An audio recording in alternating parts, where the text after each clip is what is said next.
Professor Manuel falando. Aqui a gente vai dar uma breve demonstração da lei dos senos, tá? E depois vamos ter exercícios também, tanto da lei dos senos quanto do cossenos. Lembrando que isso aqui é para o nono ano, mas eu vou implementar uma figura ali com um círculo, porque vai ter um conceito também interessante, tá?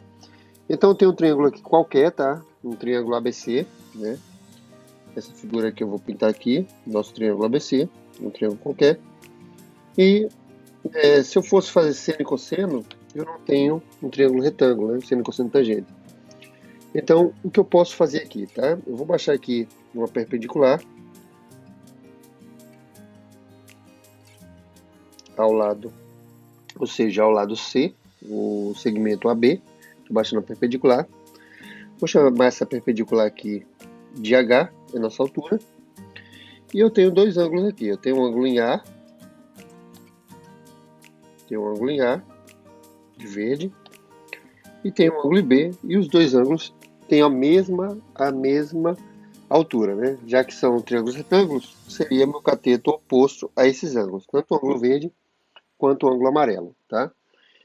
Vamos fazer o seno de cada ângulo desse. Então, se eu fizer aqui seno do ângulo em A, é igual cateto oposto, né? Se eu estou no ângulo em A, o H é o cateto oposto,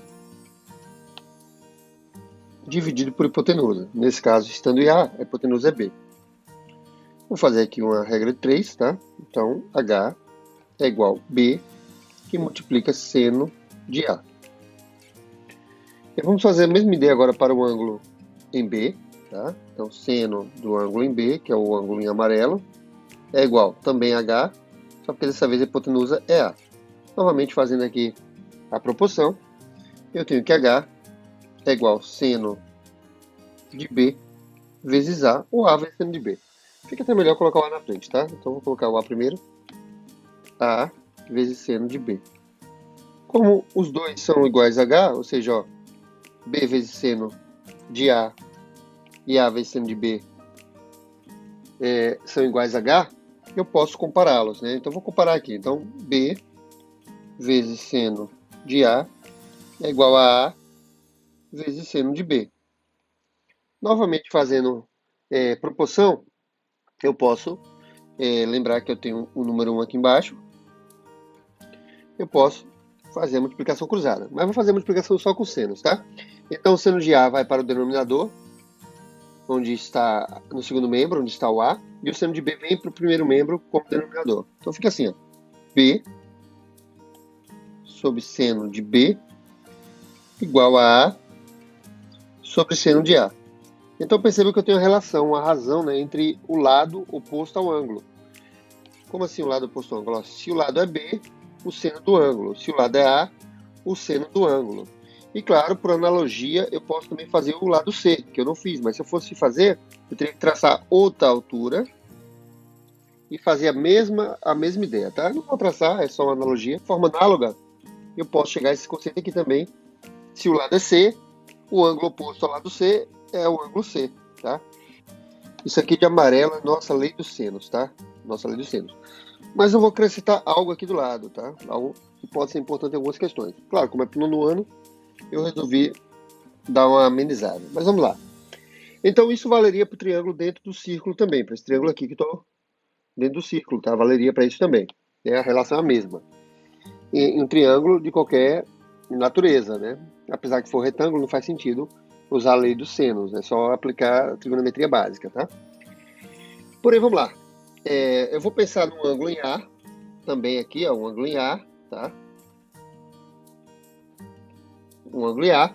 O ângulo em A, oposto ao ângulo A, eu tenho um lado que eu vou chamar de Azinho.